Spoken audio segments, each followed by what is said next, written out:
What if the government's new workforce strategy could mean major changes to your Social Security, SNAP, or Medicaid benefits? Are you prepared for what's coming? The Department of Labor has just released a major report called America's Talent Strategy: Building the Workforce for the Golden Age. And buried inside this report are some key details that every senior, every person on disability, and every low-income household needs to know. The report makes it very clear that the government's goal is to push more people into the workforce, even those who currently rely on benefits to survive. That could mean new requirements, reduced benefits, and pressure to return to work whether you're ready or not. In today's video, we're going to break down exactly what's in this report, who is most affected, and what steps you can take to protect yourself before these changes go into effect. Stay tuned, because some of these proposals could impact millions of households across America. And as always, if you care about staying updated on Social Security and benefits, please take a second to like this video, subscribe to Social Security Post, and stick with me until the very end where I'll share some practical steps to help you prepare. At the heart of this report is a very clear message. The Department of Labor wants to bring millions of Americans back into the labor force.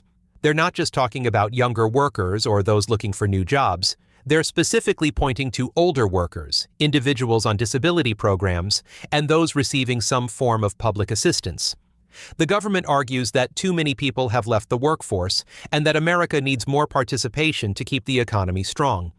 They describe this as a new golden age of work, where everyone is expected to contribute. This isn't just about opportunity. It's about policy shifts that could push people off assistance programs and into employment.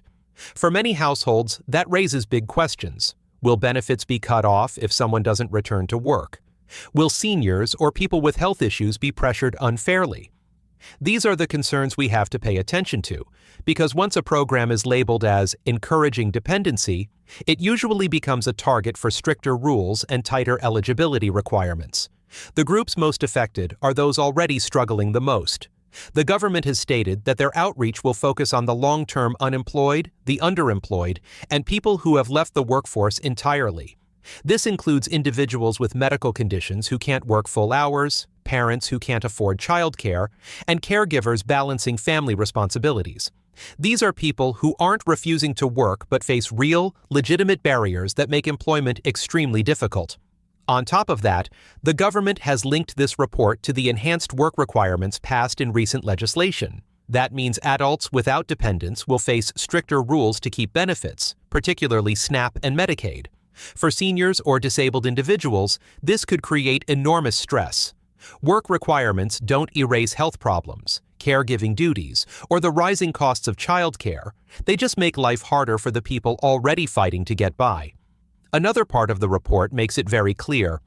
The government wants to move people off benefits entirely through workforce training programs. The Department of Labor plans to use skills training, public workforce services, and even AI technology to transition people from assistance programs to jobs. That includes targeted strategies for men aged 25 to 54, veterans, and formerly incarcerated individuals who often face barriers to finding stable employment.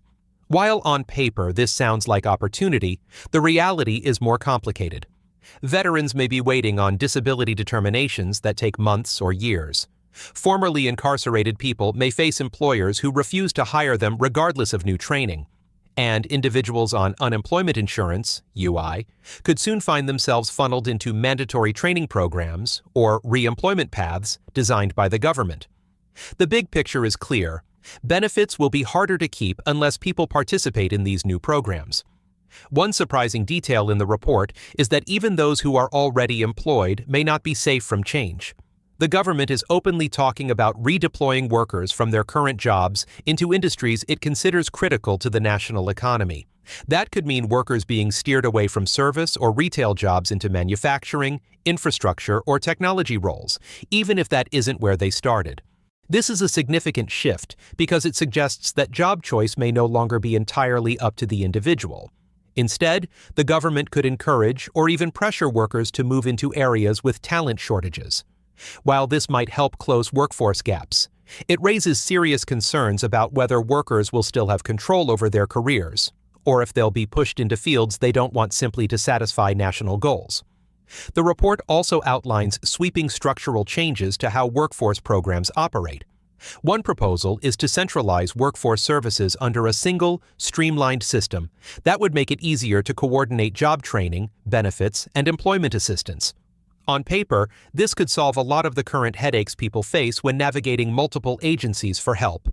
But it also comes with risks. Businesses will be given a major role in designing training programs, meaning workers may be trained specifically for jobs that benefit corporations, not necessarily roles that offer stability or fair pay. There's also a strong push toward apprenticeships, short-term certificates, and non-college pathways. While this can create faster results, it could leave many workers underprepared for long-term careers. And behind all this is a big emphasis on AI readiness and manufacturing growth, signaling a shift in what the government sees as priority industries.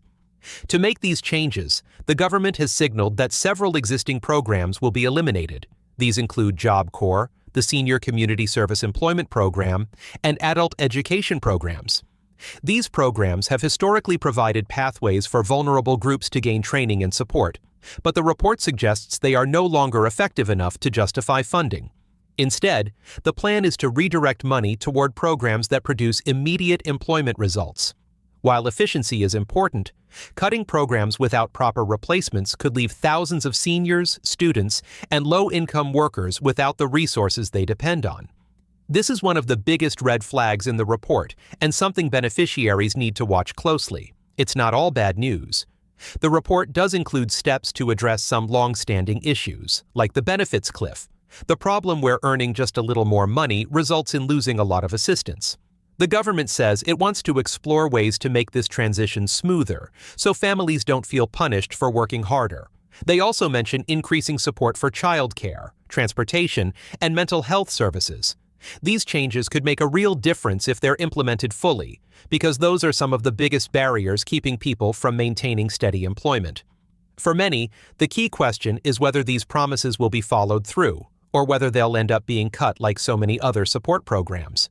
For people living with disabilities, this report may be especially concerning. If work requirements expand, disabled individuals could face more pressure to prove they cannot work. That's why documentation is critical. Applying for SSI, SSDI, or VA benefits, and keeping detailed medical records can provide legal protection if benefit eligibility is questioned. Disabled individuals also need to remember that they are legally entitled to reasonable accommodations under federal law. That means employers must adjust job requirements to fit their needs where possible. Still, the report's direction shows a clear trend. Benefits will be harder to keep, and anyone unable to prove their condition could be at risk of losing essential support. These changes may feel overwhelming, but staying informed and prepared is the best way to protect yourself. The Department of Labor is clearly moving towards stricter work requirements and more pressure to return to the workforce, even for those who rely on Social Security, Medicaid, and SNAP. Some of these proposals could bring positive improvements, but many raise serious concerns about fairness and security for low-income households. So, I want to hear from you. Do you think these new work requirements and training programs will actually help people find better opportunities? Or will they end up making life harder for seniors, the disabled, and low-income families? Drop your thoughts in the comments below. And before you go, don't forget to like this video, subscribe to Social Security Post, and stay connected so you never miss an update. We're here to make sure you always know the truth about what's happening with Social Security and public benefits.